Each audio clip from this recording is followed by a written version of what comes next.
When whites commit acts of lethal violence, they're much more likely to commit suicide than homicide. When blacks commit lethal violence, they're much more likely to commit homicide than suicide. In other words, they're mirror images of each other, but diametrical opposites. Now, many people have tried to understand why this would be. The theory I would use, quoting the work of two scholars, Henry and Short, who've written about this, is that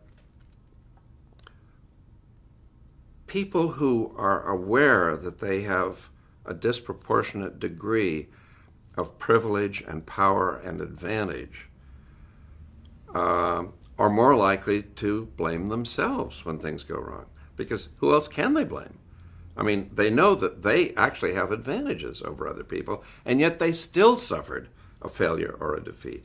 On the other hand, people or groups who recognize that they have less power than most people in society, that they are disproportionately less powerful, less affluent, that they're disadvantaged.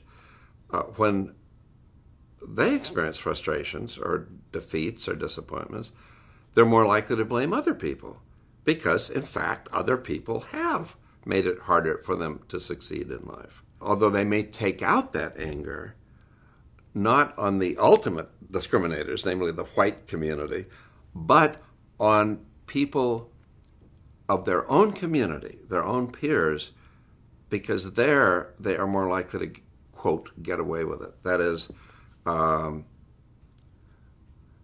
violence always flows down the power gradient, meaning when people become violent, they're more likely to choose somebody who is less powerful than themselves, because otherwise they're likely to be defeated. And so if you humiliate somebody, as we have systematically humiliated the black community in general,